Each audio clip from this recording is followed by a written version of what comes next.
آج انشاءاللہ تعالیٰ پہلا پارہ سورہ بقرہ کی آیت نمبر 114 اور 115 کی تفسیر بیان ہوگی۔ اس سے پہلے آیات میں اللہ تعالیٰ نے یہودیوں کی اور عیسائیوں کی ایک بات کا ذکر فرمایا تھا۔ یہودی کہتے تھے عیسائیوں کے مذہب کی کوئی بنیاد نہیں، جنتی صرف ہم ہیں، اور عیسائی کہتے تھے یہودیوں کے مذہب کی کوئی بنیاد نہیں، جنتی صرف ہم ہیں۔ مشرکین کہتے تھے یہ سارے غلط ہیں، جنتی ہم ہیں۔ اللہ رب العالمین نے اگلی آیات میں ارشاد فرمایا کہ یہودی، عیسائی اور یہ مشرک لوگ یہ تو بہت بڑے ظالم ہیں۔ تو جن کے اندر ظلم والی اتنی بڑی صفت پائی جاتی ہے، جو اتنے بڑے ظالم ہیں، تو وہ اپنے آپ کو حق پر کیسے کہہ سکتے ہیں اور اپنے آپ کو کیسے جنتی کہہ سکتے ہیں؟ فرمایا کیا وجہ ہے ان کے ظالم ہونے کی؟ فرمایا وجہ یہ ہے کہ یہ یہودی، عیسائی اور مشرک لوگ یہ لوگوں کو اللہ کے گھروں، مسجدوں سے روکتے ہیں کہ لوگ مسجدوں میں نہ جائیں، وہاں اللہ کا ذکر نہ کریں، اللہ کی عبادت نہ کریں، اور دوسرا مسجدوں کو برباد کرنے کی، مسجدوں کو ویران کرنے کی بھی پوری کوشش کرتے ہیں۔ تو جب ایک بندہ اپنے آپ کو یہ بھی کہتا ہے کہ میرا آسمانی مذہب پر ایمان ہے، یہودی اور عیسائی، اور پھر لوگوں کو اللہ کے گھروں میں جانے سے روکتا ہے، نعوذ باللہ مسجدوں کو ویران اور برباد کرنے کی کوشش کرتا ہے، تو وہ کیسے حق پر ہو سکتا ہے؟ یا مشرکین جو اللہ کے گھروں کو ویران کرنے کی کوشش کرتے ہیں، وہ حق پر کیسے ہو سکتے ہیں؟ اب یہ کیسے اللہ کے گھروں سے روکتے ہیں؟ تو ایک واقعہ تو مفسرین نے یہ لکھا ہے اسے آیت مبارکہ کی تفسیر میں، جو سیدنا ابن عباس رضی اللہ تعالیٰ عنہ نے بھی نقل کیا ہے، کہ ایک زمانے میں یہودیوں نے اللہ کے نبی حضرت یحییٰ علیہ السلام کو شہید کر دیا، اور یہ جو یہودی تھے یہ رہتے تھے شام میں، فلسطین میں۔ تو روم کے عیسائیوں کو جب پتہ چلا تو انہوں نے یہودیوں سے بدلہ لینے کے لیے پورا ایک لشکر تیار کیا، اور ان کا جو بادشاہ تھا اس کا نام تھا تیتوس، وہ بھی پوری تیاری کر کے نکلا، اور انہوں نے اپنے ساتھ عراق کا جو مجوسی بادشاہ تھا اس کو بھی اپنے ساتھ ملایا، اور ایک بہت بڑا لشکر تیار کر کے انہوں نے شام کے یہودیوں پر حملہ کیا، انہیں قتل و غارت کیا، انہیں قیدی بنایا، اور پھر اس کے ساتھ عیسائیوں نے یہ کیا کہ بیت المقدس جو مسجد ہے، مسجد اقصیٰ، بیت المقدس، اس میں خنزیر ذبح کر کے ڈال دیے، اس میں نجاستیں ڈال دی، اللہ کے جو گھر ہیں اس کو ویران کر دیا، برباد کر دیا۔ حالانکہ چلو یہودیوں سے ان کی دشمنی تھی، مان لیا، لیکن مسجد کے ساتھ یہ معاملہ کرنا ہے جی، تو یہ کون سا، اس کا کیا جواز تھا؟ مسجد تو مسجد ہے نا، وہ بھی ایک مذہب، آسمانی مذہب پر ایمان لاتے تھے، رکھتے تھے عیسائی۔ تو عیسائیوں نے یہودیوں کے ساتھ تو قتل و غارت والا معاملہ کیا، انہیں قیدی بنایا، لیکن اس کے ساتھ اللہ کے گھر کی بھی کیا کی؟ توہین کی، مسجد کو برباد کرنے کی کوشش کی، مسجد کو ویران کرنے کی کوشش کی، ٹھیک ہے۔ اور اس کے مقابلے میں جو یہودی ہیں ان کا کیا رویہ تھا؟ جب آپ صلی اللہ علیہ وسلم، اللہ تعالیٰ نے حکم دیا کہ اب قبلہ بدل گیا ہے، بیت المقدس کی بجائے قبلہ جو ہے وہ خانہ کعبہ کو بنا دیا گیا ہے، تو یہ تو اللہ کی مرضی ہے نا، اللہ تعالیٰ جس کو چاہیں قبلہ بنا دیں۔ اللہ نے یہاں ارشاد بھی فرمایا کہ مشرق اور مغرب اللہ کے لیے ہیں، تم جدھر بھی رخ کرو گے اللہ کی ذات ادھر موجود ہے۔ یہ نہیں ہے کہ اللہ کی ذات کسی ایک طرف ہے، لیکن صرف عبادت کے لیے سب لوگوں کو ایک طریقے پر جمع کرنا، ایک جہت پر جمع کرنا، یہ شریعت کو یہ مطلوب ہے۔ تو اللہ تعالیٰ نے اس وجہ سے ایک جہت کو قبلہ اور کعبہ بنا دیا، قبلہ مقرر کر دیا۔ یہ اللہ کی مرضی ہے نا، جس کو چاہے مقرر فرما دے۔ تو اس پر کسی مخلوق اور کسی انسان کا اعتراض کرنا یہ کیسے جائز ہو سکتا ہے؟ تو جس وقت قبلہ بیت المقدس کی بجائے خانہ کعبہ کو بنا دیا گیا تو یہودیوں نے اس کو بہت زیادہ شور کیا اور واویلا کیا، اور کہا جی یہ قبلہ کیوں بدلا ہے؟ پہلے آپ ادھر رخ کر کے نماز پڑھتے رہے، اب ادھر رخ کر کے نماز پڑھ رہے ہیں، تو یہ قبلہ کیوں بدل گیا ہے جی، رخ کیوں بدل گیا ہے؟ تو مقصد یہ تھا کہ لوگ ان کے دلوں میں غلط فہمی پیدا ہو، اور نعوذ باللہ وہ دین اسلام سے پیچھے ہٹیں اور اللہ کی یاد سے، اللہ کی عبادت سے رک جائیں۔ یہ ایک طریقہ کن کا تھا جی؟ یہودیوں کا۔ تو یہ بھی مسجد کی ویرانی، یہ بھی ہے نا، ایک مسجد کی ویرانی تو یہ ہے کہ نعوذ باللہ کو بندہ مسجد کو گرا ہی دے، مسجد کو تالا لگا دے، مسجد کو بند کر دے۔ اور ایک ویرانی یہ بھی ہے کہ کوئی انسان ایسا فعل کرے، ایسا کام کرے کہ جس کی وجہ سے لوگ اللہ کے گھروں میں نہ آئیں، مسجدوں میں نہ آئیں، مسجدوں میں لوگ داخل ہی نہ ہو۔ یہ بھی مسجد کی ویرانی ہے، جیسے حدیث میں آتا ہے نا کہ مسجد کی آبادی وہ نمازیوں کے ساتھ ہوتی ہے، اور قیامت کے نزدیک لوگ مسجدیں بڑی خوبصورت بنائیں گے لیکن نمازیوں سے وہ خالی ہوں گی۔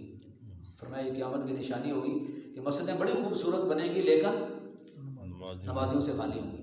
اب آپ ہر مسجد میں دیکھ لیں، اور اسی مسجد کو لے کے کتنی بڑی مسجد ہے، ہر سہولت یہاں موجود ہے، لیکن نمازی کتنے ہیں؟ یہ قیامت کی نشانی ہے نا۔ تو ارشاد فرمایا کہ یہ یہودی بھی اللہ کے گھروں سے لوگوں کو روکتے ہیں، اس کے مقابلے میں مشرکین دیکھیں ان کا بھی یہ طریقہ کار تھا۔ حضور پاک صلی اللہ علیہ وسلم صحابہ کرام کے ساتھ عمرہ کرنے کے لیے تشریف لے گئے تو آگے سے مشرکین نے راستہ روک لیا، اور اس کے بعد نبی علیہ السلام نے وہ اگلے سال پھر عمرے کی قضا فرمائی اور مسجد حرام میں نبی علیہ السلام اور صحابہ کرام کو داخل نہیں ہونے دیا۔ تو یہ مشرکین کا بھی یہ طریقہ تھا، یہودیوں کا بھی طریقہ یہ تھا، اور عیسائیوں کا بھی طریقہ یہی تھا۔ تو اللہ پاک نے فرمایا کہ یہ اپنے آپ کو حق پہ کہتے ہیں، ان سے بڑا ظالم کون ہو سکتا ہے کہ جو اللہ کے گھروں سے لوگوں کو روکیں اور مسجدوں کو ویران کرنے کی کوشش کریں، مسجدوں کو آباد کرنے کی کوشش نہ کریں بلکہ ویران کرنے کی کوشش کریں۔ اللہ فرماتے ہیں ان کے لیے تو یہ مناسب تھا کہ اگر یہ مسجد میں داخل ہونا بھی چاہتے ہیں تو اللہ سے ڈرتے ہوئے داخل ہوتے، کیونکہ مسجد ایک مقدس جگہ ہے، مسجد کو بیت اللہ کہتے ہیں، اللہ کا گھر کہتے ہیں۔ اس لیے حدیث میں آتا ہے کہ اللہ تعالیٰ کو زمین پر جتنی بھی جگہیں ہیں ان میں سب سے محبوب جگہ مسجدیں ہیں، اور سب سے زیادہ بری جگہ اللہ کے ہاں وہ بازار ہیں۔ تو فرمایا مسجد اللہ کا گھر ہے، یہاں اللہ کی رحمت کی تجلیات پڑتی ہیں، یہاں اللہ تعالیٰ کی خاص رحمت نازل ہوتی ہے، فرشتوں کے نازل ہونے کی یہ جگہ ہے، فرشتے نازل ہوتے ہیں۔ تو انہیں جو چاہیے تھا کہ اللہ کے گھر میں ڈرتے ہوئے داخل ہوتے۔ آگے سنیے، پھر فرمایا یہ تو کہتے ہیں ہم جنتی ہیں، ہم حق پہ ہیں، ہم سچے دین پہ ہیں۔ فرمایا ان کے لیے دنیا کے اندر بھی رسوائی ہے۔ جو لوگ مسجدوں کو غیر آباد کریں، لوگوں کو اللہ کے گھروں سے روکیں، تو فرمایا ان کے لیے دنیا میں بھی، خواہ اس کا تعلق کسی بھی مذہب کے ساتھ ہو، خواہ وہ یہودی ہو، عیسائی ہو، مشرک ہو، نام نہاد مسلمان ہو، اگر وہ اللہ کے گھروں کو نعوذ باللہ ویران کرنے کی کوشش کرتا ہے، لہم فی الدنیا خزی، ان کے لیے رسوائی ہے۔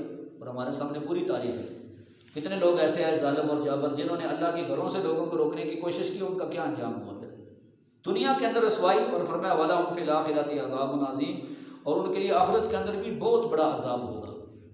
اس سے میرے بھائی یہ بات سمجھ آتی ہے کہ انسان کو کوئی ایسا کام نہیں کرنا چاہیے کہ جس کی وجہ سے لوگ اللہ کے گھروں سے رکیں، مسجدوں سے رکیں۔ کوئی ایسا رویہ مسجد میں اختیار نہیں کرنا چاہیے، یا مسجد کے قریب اور مسجد کے باہر بھی ایسا رویہ اختیار نہیں کرنا چاہیے۔ اللہ تعالیٰ نے مشرکین کے بارے میں قرآن پاک میں فرمایا کہ ان کا طریقہ یہ ہے کہ جب نماز کھڑی ہو جاتی ہے نا، جب نماز کھڑی ہو جاتی ہے تو یہ سیٹیاں اور تالیاں بجاتے ہیں مسجد کے باہر، مسجد حرام کے باہر، تاکہ لوگوں کی جو نماز کی توجہ ہے وہ ہٹ جائے اور لوگوں کی نماز خراب ہو۔ بات سمجھ آ رہی ہے؟ وَمَا كَانَ صَلَاتُهُمْ عِندَ الْبَيْتِ إِلَّا مُقَامٌ وَتَصْدِيَةٌ، سیٹیاں بجاتے ہیں، تالیاں بجاتے ہیں۔ تو لہٰذا انسان کو مسجد میں آنا چاہیے، پورے آداب کے ساتھ آنا چاہیے، اور کوئی ایسا کام نہیں کرنا چاہیے کہ جس کی وجہ سے نمازی متنفر ہو، یا نماز کے پڑھنے والے لوگ ان کے لیے پریشانی کا ذریعہ ہو، یا وہ ہمارا عمل دیکھ کے وہ مسجد سے یا دین سے وہ دور ہو جائیں۔ تو ایسا کوئی بھی رویہ مسجد میں اختیار نہیں کرنا چاہیے۔ جیسے ہمارے دیہاتوں میں ہوتا ہے، عام طور پر لوگ مسجدوں میں ایسے مذاق کرتے ہیں، کوئی بندہ نیا دیکھنے والا آتا ہے، کہتا ہے یار یہ کیسے مسلمان ہے، کیسے نمازی ہے جی۔ تو کوئی ڈگروں کی باتیں ہو رہی ہیں، کوئی جناب کاروبار کی باتیں ہو رہی ہیں مسجد میں، وضو گاہ پر بندہ ہے تو وہ دیکھے ہیں جی، ہم جاتوں میں لوگ وضو گاہ کے اوپر ساری بحثیں وہاں پر آ کر کرتے ہیں، ساری گفتگو وہاں پر ہیں جی۔ بندہ کہے گا یار یہ کیسے مسلمان ہیں، یہ ساری بحثیں یہاں وضو گاہ کے اوپر کر رہے ہیں، حالانکہ وضو تو خاموشی سے کرنا چاہیے۔ تو یہ ایک میں نے مثال دی ہے کہ ایسا کوئی بھی رویہ اختیار نہ کیا جائے کہ جس کی وجہ سے اللہ کے جو گھر ہیں تو وہ غیر آباد ہو جائیں، ویران ہو جائیں۔ ایسا کوئی بھی رویہ اختیار نہیں کرنا چاہیے، بلکہ مسجدوں کو آباد کرنا اللہ تعالیٰ نے یقین کے بارے میں فرمایا دیکھیں انما یعمر مساجد اللہ من آمن باللہ والیوم الآخر، بے شک مسجدوں کو وہ لوگ آباد کرتے ہیں جن کا اللہ پر بھی پختہ ایمان ہے اور آخرت کے دن پر بھی پختہ ایمان ہے۔ وَأَقَامَ الصَّلَاةَ وَآتَى الزَّكَاةَ، نماز بھی قائم کرتے ہیں، زکوٰۃ بھی ادا کرتے ہیں۔ وَلَمْ يَخْشَ إِلَّا اللَّهَ، اور اللہ کے سوا کسی سے نہیں ڈرتے۔ فَعَسَىٰ أَن يَكُونَ مِنَ الْمُفْلِحِينَ، ان قریب یہ لوگ کامیاب ہو جائیں گے۔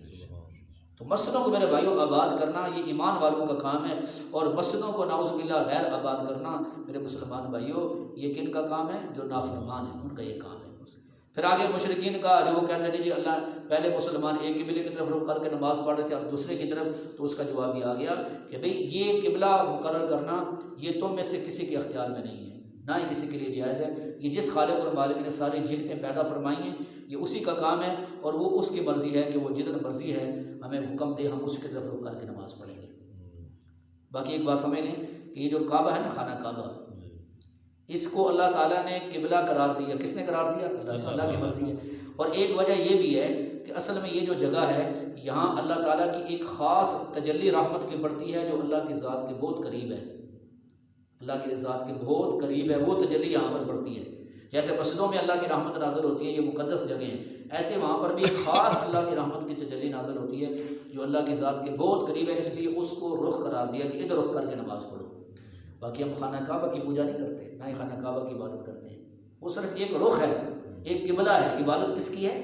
صرف اللہ کی۔ ان آیات کی تفسیر میں دو تین اور بھی بڑی اہم باتیں انشاءاللہ وہ کل عرض کروں گا، اب ترجمہ سماعت فرما لیں۔ بسم اللہ الرحمن الرحیم۔ ومن اظلم ممن منع مساجد اللہ، اس سے زیادہ ظالم کون ہے جو اللہ کے گھروں مسجدوں سے روکتا ہے، جو اللہ کی مسجدوں سے لوگوں کو روکتا ہے، ان یذکر فیہا اسمہ، کہ اس میں اللہ کا ذکر کیا جائے، اللہ کا نام لیا جائے، اس سے لوگوں کو روکتا ہے، وسعی فی خرابہا، اور کوشش کرتا ہے مسجدوں کو ویران کرنے کی، کوشش کرتا ہے مسجدوں کو ویران کرنے کی۔ تو وہ حکومتیں بھی سبق لیں اپنے پہلے ان لوگوں سے، پہلی حکومتوں سے جنہوں نے قدغن اور پابندیاں مسجدوں پہ لگانے کی کوشش کی، مدارس پہ لگانے کی کوشش کی۔ کبھی کہتے ہیں جو تعاون کرتے ہیں مسجد ان کا ڈیٹا ہمیں دو۔ ایک بندہ اللہ کی رضا کے لیے بتانے نہیں چاہتا تو ڈیٹا تمہیں کیوں دیں؟ یہ ساری خوف میں مبتلا کرنا، لوگوں کو دھمکانا، ڈرانا، تاکہ لوگ اللہ معاف کرے وہ مسجدوں سے دور ہو جائیں۔ تو اللہ فرماتے ہیں اولئک ما کان لهم ان يدخلوها الا خائفین، ان لوگوں کے لیے تو جائز ہی نہیں تھا کہ مسجدوں میں داخل ہوتے الا خائفین، مگر ڈرتے ہوئے۔ اگر داخل ہونا بھی ہے تو مسجد میں ڈرتے ہوئے داخل ہوتے، نہ یہ کہ وہ مسجدوں کو ویران کرنے کی کوشش کریں۔ لہم فی الدنیا خزی، ایسے لوگوں کے لیے دنیا میں بھی رسوائی ہے، ولہم فی الآخرۃ عذاب عظیم، اور آخرت میں بھی ان کے لیے بڑا عذاب ہے۔ وللہ المشرق والمغرب، اللہ کے لیے ہے مشرق بھی اور مغرب بھی، مطلب ساری جہتیں اللہ کے لیے، ہر طرف اللہ موجود ہے۔ فَإِنَّمَا تُوَلُّوا فَثَمَّ وَجْهُ اللَّهِ، جدھر بھی رخ کرو ادھر ہی اللہ کے ذات موجود ہے۔ ان اللہ واسع علیم، بے شک اللہ تعالیٰ وسعت والے اور جاننے والے ہیں۔ اللہ تعالیٰ عمل کی